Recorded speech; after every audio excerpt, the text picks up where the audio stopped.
Muito bem, irmãos. Em Atos capítulo 11, a partir do versículo 19, tem um texto que eu vou ler e que vai servir de base para que a gente possa pensar nesse tema da cooperação com missões. Missões é um tema que eu sou apaixonado por missões.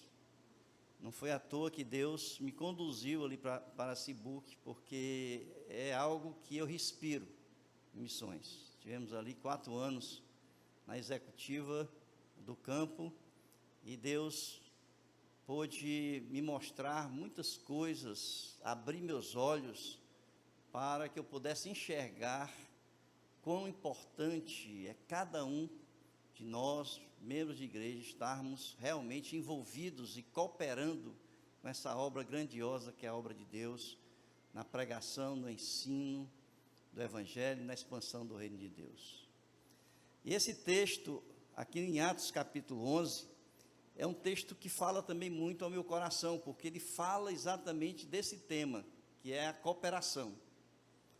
Nós vamos ler, eu vou pensar um pouquinho rapidamente sobre esse texto e eu vou então entrar nos slides para que a gente vá pensando sobre a temática que foi me dada. Então, Atos capítulo 11, a partir do versículo 19, diz assim: Então os que foram dispersos por causa da tribulação que sobreveio a Estevão se espalharam até a Fenícia, Chipre e Antioquia, não anunciando a ninguém a palavra, senão somente aos judeus.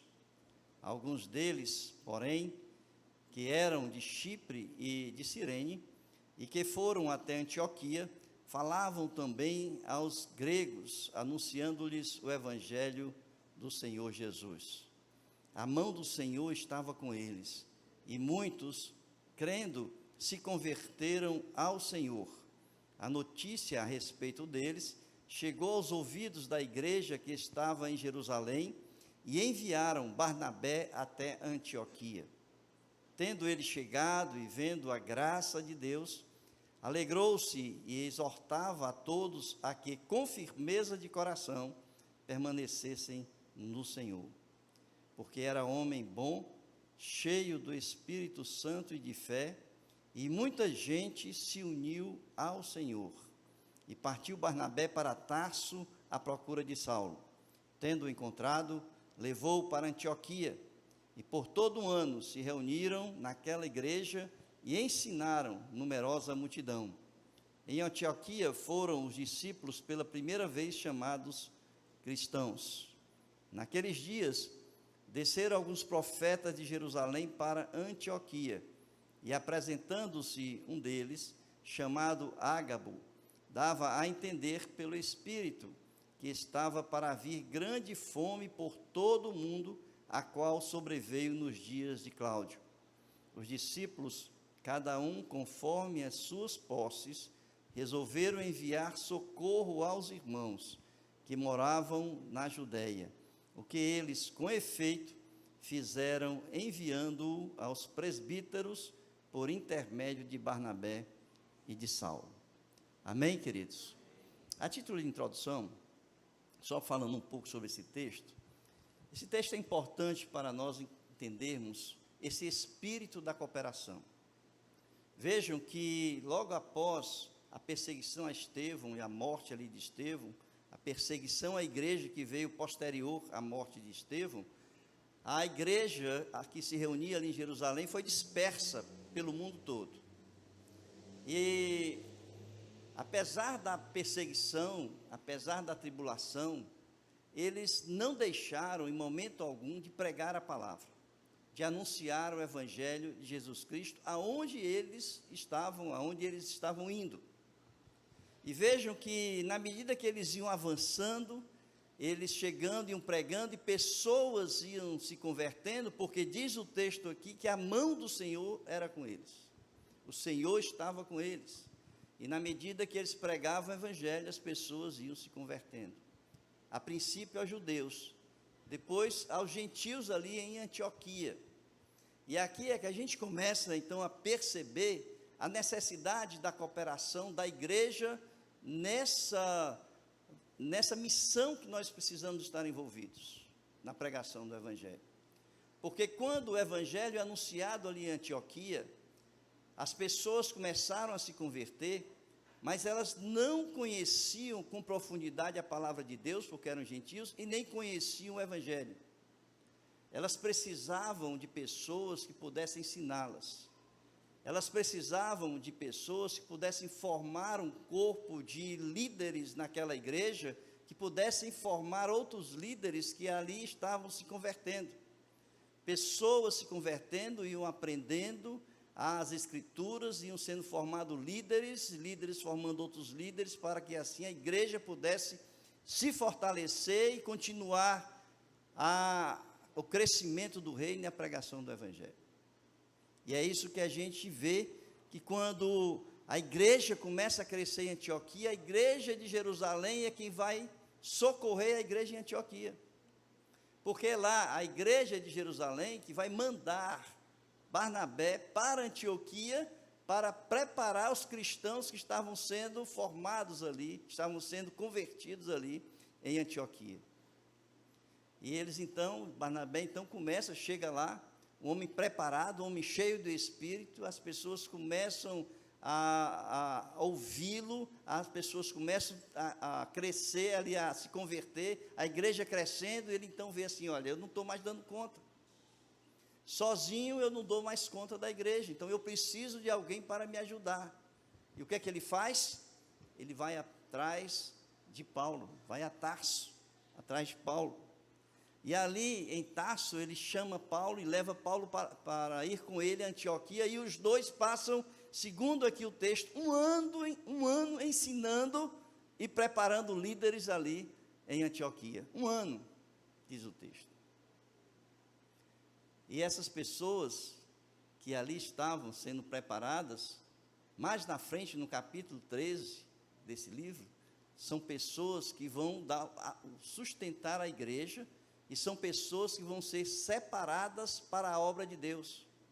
E ali no capítulo 13, a gente vai ver que depois de um ano, Paulo de Tarso e Barnabé ali preparando pessoas, estavam profetas, mestres, que foram preparadas na liderança ali daquela igreja. E depois foram separados Barnabé e Saulo para a obra missionária. Agora vejam, irmãos, uma coisa interessante nesse texto aqui. É que quando a igreja, ela se compromete em ajudar na obra missionária, quando ela coopera com outras igrejas, quando ela coopera com com os missionários para a obra de Deus, Deus sustenta essa igreja nos momentos de dificuldade.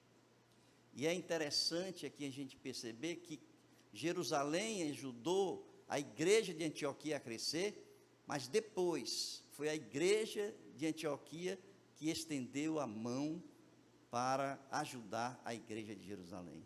Olha que coisa! Como a gente começa a perceber a importância da cooperação na obra missionária, porque uma ajudou a outra, mas quando a outra precisou, ela estava ali de mãos estendidas.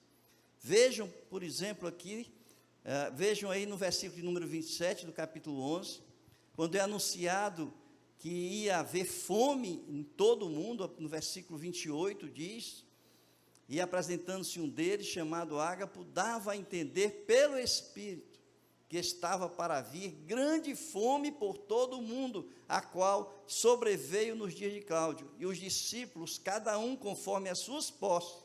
Que discípulos são esses? De Antioquia.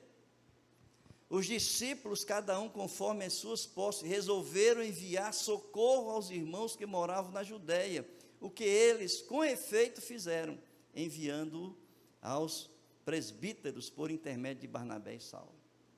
Que coisa! Não é?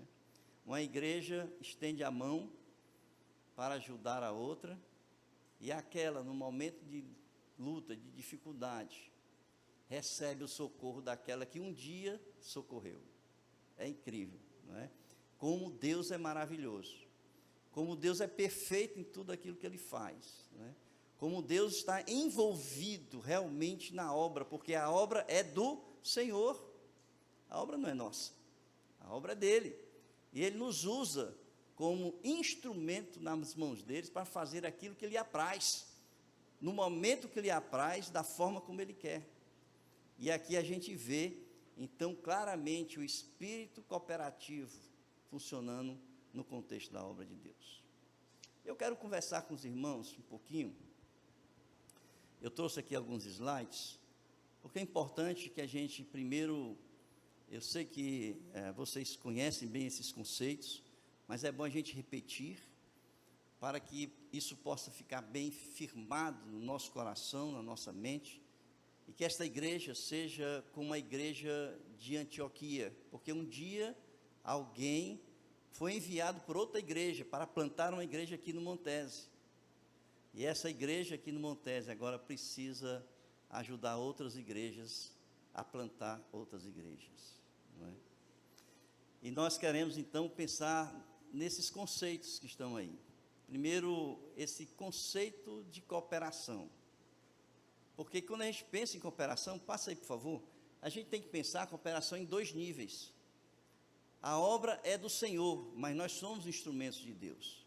Esse texto que foi usado aqui nesta noite, né, que diz exatamente que nós somos cooperadores de Deus, significa dizer que a obra é dele, e nós somos cooperadores na obra de Deus. Então, um dos níveis que nós devemos pensar em termos de cooperação, é que nós estamos na obra para trabalhar com Deus, para fazer aquilo que Ele nos chama para fazer. Então, nós cooperamos na obra com Deus, porque a obra é dele. Mas também, nós não somos apenas cooperadores de Deus, nós somos cooperadores uns dos outros. Quer ver? Passe aí para o outro texto. Romanos capítulo 16, versículos 3 e 4, diz: saudai Priscila e Áquila, meus cooperadores em Cristo Jesus, os quais pela minha vida arriscaram a sua própria cabeça, e isto lhes agradeço, não somente eu, mas também todas as igrejas dos gentios. O apóstolo Paulo foi um dos maiores missionários da história. Levou o evangelho, né, naquelas viagens que a gente conhece ali no livro de Atos, as suas viagens missionárias. Mas o apóstolo Paulo não foi só. O apóstolo Paulo tinha pessoas que andavam com ele, tinham pessoas que sustentavam a obra de Paulo, que mandavam ofertas para Paulo. Paulo era um enviado da igreja de Antioquia, e a igreja de Antioquia tinha responsabilidade com o apóstolo Paulo. Quantas vezes na sua carta ele agradece a oferta que havia chegado no momento oportuno, que ele estava ali, agradecendo porque outras pessoas haviam se juntado, se unido e mandado os recursos para o sustento de Paulo. Então nós cooperamos com Deus na obra do Senhor, mas também nós cooperamos uns com os outros na obra. São esses dois níveis de cooperação, com Deus e com os outros. Passa aí, por favor. Então a gente percebe por esse slide aí, que essa palavra cooperador na verdade é operar com. No português você pode dizer assim, operar com, né? Cooperador, operar com, é trabalhar com. Então é estar junto na obra, sendo ali com Deus instrumento, e com os outros missionários, com as outras igrejas, estarmos juntos, ombro a ombro, na obra do Senhor. Então esse é o conceito de cooperação que nós precisamos entender. Cooperação com Deus, cooperação com os outros, com as outras igrejas, com os missionários que aí são enviados para a obra do Senhor. O outro conceito que eu queria que ficasse bem firmado com os irmãos é o conceito de missão, né? Passei, por favor. A gente fala muito em missões, né? Missões. Na verdade, missões são parte da missão, né? Nós enviamos pessoas, cada pessoa que é enviada é uma missão. Então, essas missões são as várias alternativas, as várias propostas são os vários projetos que são colocados em prática, para que a missão da igreja seja cumprida, porque a missão só existe uma. A missão da igreja é aquela que está em Mateus capítulo 28, 18 a 20, que todos conhecem. Essa palavra missão, ela é, o que está aí, se a gente for ver no dicionário, é uma incumbência. Incumbência que alguém deve executar a pedido ou por ordem de outro. Então, a igreja recebeu uma ordem de Jesus Cristo para fazer discípulos. Nós vamos ver isso aqui em Mateus capítulo 28. Não é?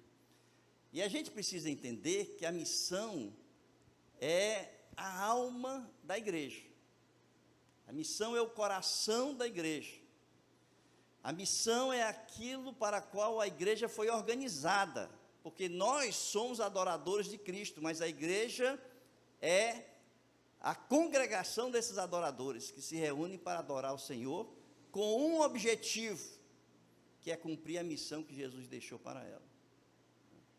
Então, o que nós temos que fazer como igreja, andar como igreja, é cumprir a ordem do Senhor Jesus. E a ordem do Senhor Jesus é aquela que está em Mateus capítulo 28, versículos 18 a 20. Passa aí, por favor. Todos conhecem, não conhecem? Capítulo 28, 18 a 20, diz assim, né? Jesus, aproximando-se, falou-lhes dizendo: toda a autoridade me foi dada no céu e na terra, ide, portanto, fazei discípulos de todas as nações, batizando-os em nome do Pai, do Filho e do Espírito Santo, ensinando-os a guardar todas as coisas que vos tenho ordenado, e eis que estou convosco todos os dias, até a consumação dos séculos. Por muito tempo se pensou que a missão da igreja era o ide. Ainda hoje se escuta na igreja se dizer assim: eu quero fazer o ide de Jesus. Não é? Por quê? Porque muitos anos, até os anos 70, 80 mais ou menos, era pregado, era ensinado que a missão da igreja era ir e pregar o evangelho, baseado fundamentalmente ali em Marcos capítulo 16. Mas a missão da igreja não é só o ide, porque o ide é uma das formas que você tem da igreja realizar a sua missão. O imperativo aí, irmãos, apesar de que o ir está no ide aí, a gente olhando para o ide, a gente pensar que ali é o imperativo, mas o imperativo forte ali, nesse texto aí, é o fazer discípulos. Então, a missão da igreja é fazer discípulos. Se a igreja não está fazendo discípulos, ela não está cumprindo a missão. Ela não está sendo a igreja para a qual Jesus chamou para que ela fosse. Nós precisamos, como igreja, e quando eu falo igreja, eu estou falando pessoas. Nós precisamos, enquanto igreja, enquanto pessoas, fazer discípulos. E assim, se a gente perguntar, quantos discípulos você fez esse ano? O ano passado? Né? Eu faço essa pergunta na igreja e todo mundo fica calado. Por quê? Porque não fizeram discípulo, né? Ah, pastor, mas tem uma pessoa que eu preguei e se converteu. Amém, irmãos? Mas você continuou para que ela se tornasse um discípulo de Jesus, porque a sua missão só termina quando aquela pessoa se torna um discípulo. E esse texto, então, ele diz assim: você tem que ir, você tem que sair para falar, para pregar, para ensinar o Evangelho. Você tem que acolher essa pessoa na igreja, você tem que batizá-la, para que ela se torne membro da comunidade, para que ela cresça junto com a comunidade. E você tem que ensinar essa pessoa para que ela possa crescer, chegar à maturidade, e aí se tornar, e aí se reproduzir, fazer novos discípulos. Entenda que esse texto, Jesus ele estava passando para pessoas que estavam com ele durante 3 anos, dormindo, acordando, tomando café, almoçando, jantando, andando, ouvindo os ensinamentos de Jesus. Eram pessoas que foram ensinadas, portanto, consideradas no ponto de se reproduzirem. Para que nós possamos fazer discípulos, nós precisamos antes ser discípulos. Nós não podemos, irmãos, apenas dizer que você está ensinando uma pessoa para que ela se torne discípulo, porque aquela pessoa vai ser um discípulo. Você precisa primeiro dar a ela aquilo que você tem. Ninguém dá o que não tem. Você precisa mostrar para ela quem você é, porque ela vai ser um reflexo seu. Não é à toa que Paulo vai dizer o quê? Sede meu discípulo, como eu sou de Cristo. Então ele primeiro, ele se tornou um discípulo de Jesus, para que as outras pessoas pudessem enxergar Cristo na vida dele. Nós não podemos fazer discípulos se nós antes não nos tornarmos um discípulo. Nós precisamos ser discípulos de Jesus. Essa é a missão de fazer discípulos. Eu gosto, às vezes as pessoas acham que é brincadeira, mas eu fico pensando, vocês já viram algum careca vender produto contra queda de cabelo?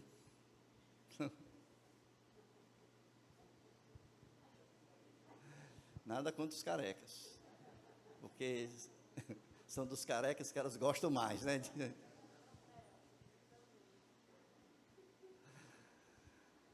Como é que você pode fazer um discípulo se você não é um discípulo?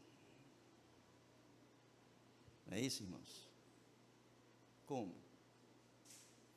Porque você vai fazer um discípulo que vai refletir quem você é. A sua imagem, você é o espelho, não é?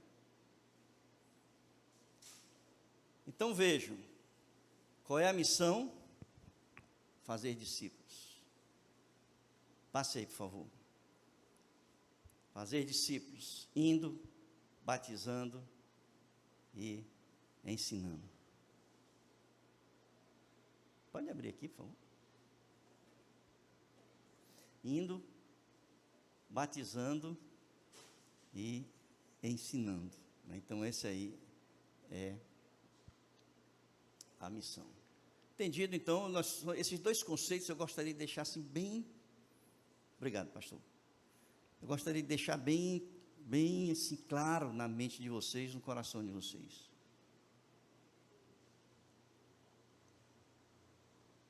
Esse conceito de cooperação e o conceito de missão. Tá? Dito isso, o próximo slide fala que quando você tem claro qual é a sua missão, enquanto igreja, enquanto membro de uma igreja, a gente consegue perceber que Jesus, ele foi bem claro e objetivo na missão, deixando aí uma responsabilidade enorme para cada um de nós. A missão, ela tem que traduzir isso aí. Deve o quê? Orientar as ações da organização. Tá? Ou seja, tudo aquilo que a igreja vai fazer é para cumprir a missão. A Uniban, ela não se reúne para que ela seja uma organização forte dentro da igreja, para que ela possa ser um dos ministérios mais atuantes, vamos dizer assim, que se exalte mais na igreja. O ministério infantil não é para simplesmente ser um ministério, né, que seja visível demais na igreja. Não. Todos os ministérios da igreja, todas as ações da igreja, tudo que se pensar na igreja, ela tem que focar na missão. O que a Uniban está fazendo como projeto, como ação, para que a missão da igreja se cumpra. O que o Ministério de Música da igreja está fazendo para que a missão da igreja se cumpra.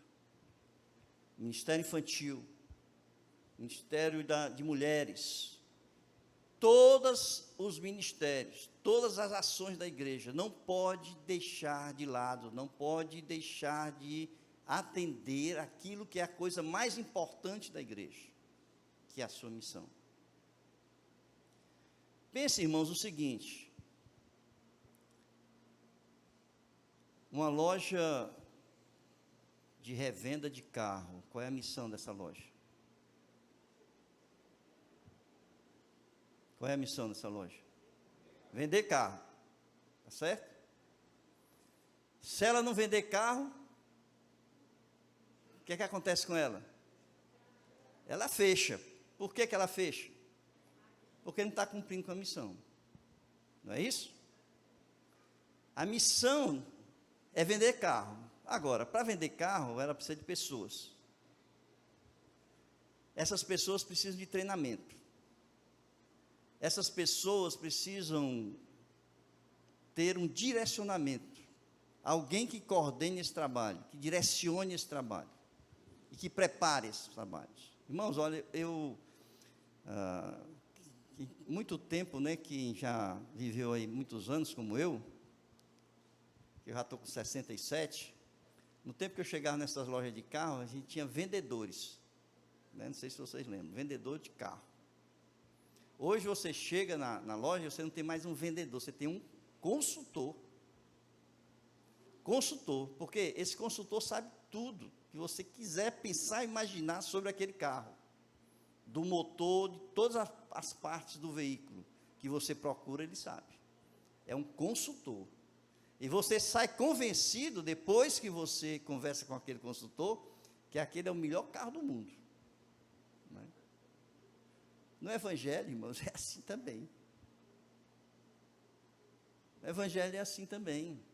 A igreja, o foco dela, a ação principal da igreja, é fazer discípulo. Então, todos os ministérios precisam preparar a sua igreja, as pessoas, seus membros, para que elas estejam capacitadas, alinhadas, para cumprir com isso. E que quando as pessoas procurarem, ou quando nós chegarmos junto a essas pessoas, nós sabermos convencer, porque a palavra que Paulo usa nas suas cartas é convencer as pessoas de que o Evangelho é a melhor coisa do mundo. Não existe coisa melhor. Por quê? Porque eu, pessoalmente, sou convencido de que não existe nada melhor do que o Evangelho.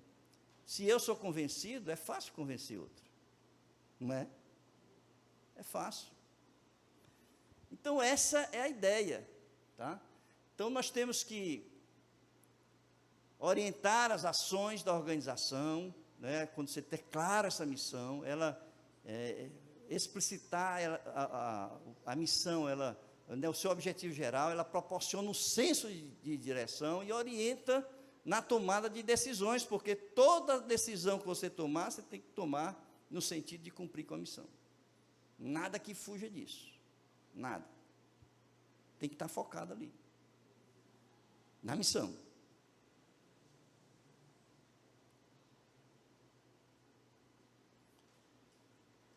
Então, irmãos, como é que nós podemos cooperar? Eu coloquei aqui, com base nesse texto em Atos, que nós lemos, que pensamos, 7 formas da gente cooperar com missões. Tá? Vou tentar ser rápido, tá certo? Porque eu sei que está todo mundo com fome, eu ouvi falar que tem um jantar aí. Então eu vou tentar ser rápido. A primeira, pode passar, por favor. É ter consciência da missão. Você tem consciência da sua missão como crente? Porque tem pessoas que atravessam problemas, lutas, dificuldades, desistem do caminho, se afastam. Às vezes as pessoas se desmotivam, às vezes se irritam com alguma coisa, e aí o que acontece? Passa o resto da vida sentado no banco, não quer mais participar de nada, às vezes até se afastam da igreja. Quando você tem consciência da sua missão, pode chover canivete, como diz o ditado, mas você não larga, você não deixa a estrada, meu irmão, para cumprir a sua missão. Veja aí o que é que Paulo vai dizer. Segundo Timóteo, Paulo já está no final ali, é a última carta de Paulo, segundo Timóteo. São as últimas palavras de Paulo que a gente conhece escritas, né? Porque, claro, que ele falou muitas coisas depois. Mas ali no final da carreira dele, ele diz o quê? Combati o bom combate, acabei a carreira, guardei a fé. Desde agora a coroa da justiça me está guardada, a qual o Senhor, justo juiz, me dará naquele dia. E não somente a mim, mas também a todos os que amarem a sua vinda. Combati o bom combate. Agora pense, Paulo foi surrado quantas vezes? Foi preso quantas vezes? Passou por naufrágio quantas vezes? Ele conta isso. E nada fez com que ele se afastasse da missão que Jesus entregou para ele. Segundo,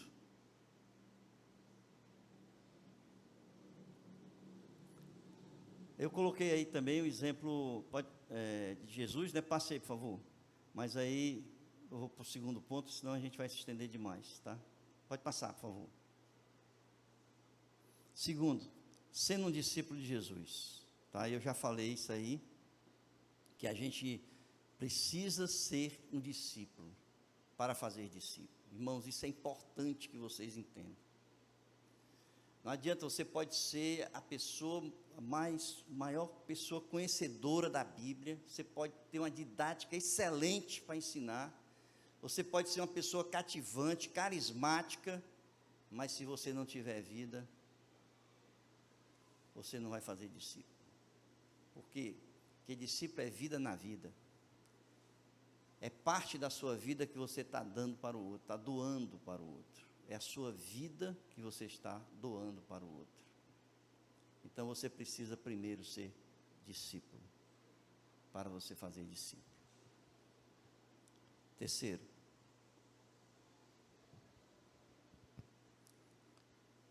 pode passar. Anunciando o Evangelho do Senhor Jesus. Você pode cooperar anunciando o Evangelho, pregando o Evangelho. E aí, em 2 Timóteo, Paulo diz, capítulo 4, versículos 1 e 2: Conjuro-te perante Deus e Cristo Jesus, que há de julgar vivos e mortos, pela sua manifestação e pelo seu reino. Prega a palavra, insta, quer seja oportuno, quer não, corrige, repreende, exorta, com toda a longanimidade e doutrina. Se você não pregar o Evangelho, se você não anunciar o Evangelho, não é como disse ali o eunuco, não há quem me ensine, não há quem pregue, você tem que ir, você tem que falar, você tem que pregar para as pessoas. Você tem que perder a sua timidez, o seu medo, porque o Evangelho nos dá ousadia, tira o medo. No perfeito amor não há medo, diz a palavra de Deus. Nós não podemos temer falar Evangelho a quem quer que seja. Não existe tempo ruim ou politicamente correto, como se diz, para pregar o Evangelho. Não existe isso. Todo tempo, todo momento é tempo, porque em todos os momentos, todos os segundos, todos os minutos da vida, tem alguém morrendo sem conhecer a Cristo, indo para o inferno. Hoje é o tempo aceitável. Hoje é o tempo da salvação.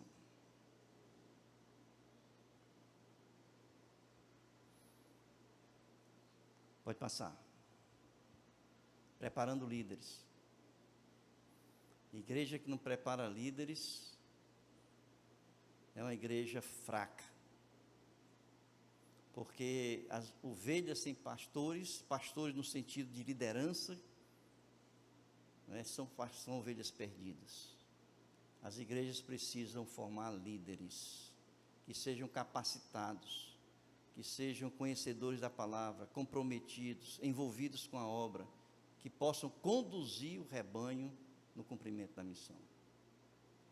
Aí diz, 2 Timóteo capítulo 2, versículos 1 e 2: Tu, pois, filho meu, fortifica-te na graça que está em Cristo Jesus, e o que de minha parte ouviste através de muitas testemunhas, isso mesmo transmite a homens fiéis e também idôneos para instruir a outros.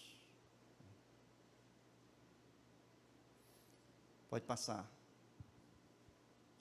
Você pode também cooperar na obra enviando recursos financeiros. Lembram? Antioquia ajudou Jerusalém, não é?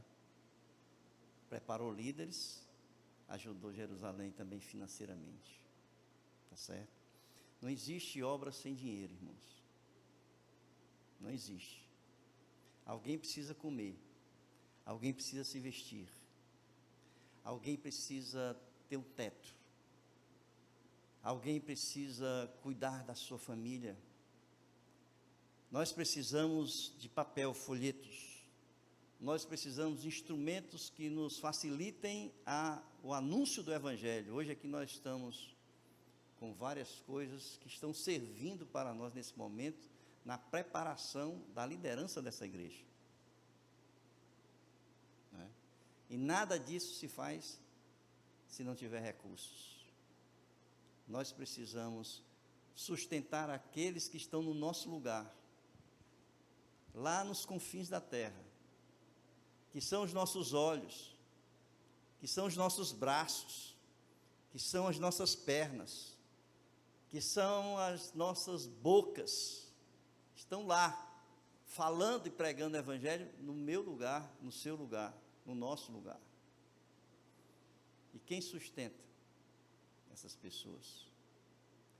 É importante, irmãos, tanto aquele que vai como aquele que fica. Porque aquele que vai anunciar o Evangelho, mas aquele que fica é aquele que sustenta aquele que vai. Você é tão importante quanto, porque é você que vai sustentar a obra. Você que aqui está. As pessoas que estão pregando lá na África, não é? De repente a irmã orando e o dinheiro pingava no outro dia, né, irmã? Deus mandar. Por quê? Porque tinha igreja compromissada com a obra de Deus. Pode passar. Separando vocacionados. Irmãos, como é que a gente pode enviar pessoas? Nós temos que identificar os nossos vocacionados. E nós só conseguimos identificar nossos vocacionados quando eles estão envolvidos também na obra. Perceba o que aconteceu aqui. Estava Barnabé e Saulo trabalhando, formando líderes. E ali na obra, trabalhando na obra, eles foram identificados. E foram chamados para a obra de Deus. É na obra que se identifica o vocacionado. É trabalhando na igreja que a gente percebe, que a igreja consegue perceber, orientada ali pelo Espírito, que existe aqui dentro da igreja vocacionados. Não é a pessoa que nunca fez nada, chega, pastor, eu senti no coração. Já chegou assim, já, pastor, aqui? Está fazendo um curso em São Paulo. O professor chegou e disse assim, eu tinha um aluno dele dizendo, esse aluno dizia assim, pastor, não vou me estender muito não, estou acabando já.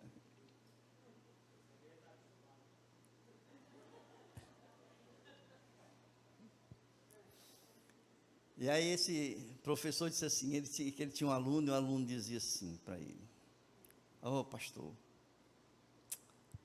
eu sinto no coração que o meu chamado é ir para a China, pregar o Evangelho aos chineses. Aí o professor disse assim, rapaz, então começa aqui, vai no Natal aqui no bairro aqui dos chineses, começa a pregar aqui. Se você sente que o seu chamado é pregar para os chineses, não precisa ir para a China não. Aqui em São Paulo tem um bairro aqui, só de chineses, vai lá e começa a pregar o Evangelho. Então, irmãos, se você sente o chamado, comece a trabalhar na igreja, a desenvolver alguma obra, em algum ministério aqui na igreja, para que seja confirmado o seu chamado, e assim a igreja possa identificar você como um vocacionado, e investir como investiu na nossa irmã. Não é isso, irmã? E hoje é uma bênção. Quantas vidas foram alcançadas depois que ela foi pregar o evangelho na África, ainda agora se convertendo pessoas, ela recebeu a notícia, olha que bênção. Não é? Havia na igreja de Antioquia profetas e mestres: Barnabé, Simeão, por sobrenome Níger, Lúcio de Cirene, Manaém, Colasso de Herodes, o tetrarca e Saulo. E servindo eles ao Senhor e jejuando, disse o Espírito Santo: separai-me agora, Barnabé e Saulo, para a obra a que os tenho chamado. Sexto, pode passar. E aí, identificado, vamos enviar esses vocacionados para o campo, não é? Para eles poderem pregar o evangelho. Tá? Então aí, jejuando e orando, impondo sobre eles as mãos, os despediram, enviados, pois, pelo Espírito Santo, desceram a Seleucida e dali navegaram para Chipre. E por último, pode passar, testemunhando a igreja.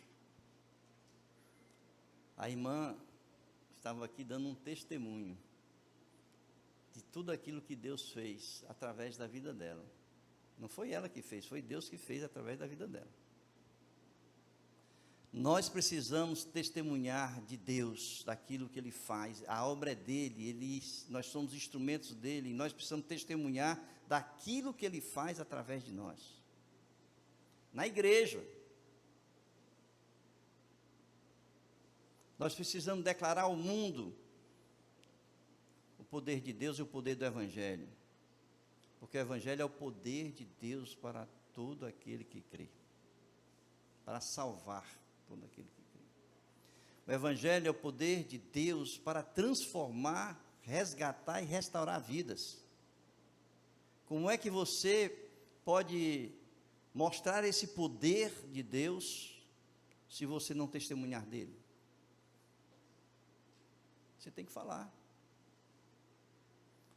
Eu já ouvi testemunhos riquíssimos, irmãos, do poder de Deus, principalmente os nossos missionários da Junta de Missões Mundiais, que eu ficava maravilhado com aquilo que Deus faz, né, através de seus servos. Nós precisamos mostrar para a igreja que esse Deus que nós cremos é um Deus de poder, e que Ele faz com que a sua obra se estabeleça, que seu reino cresça. Amém, queridos? Que Deus nos abençoe.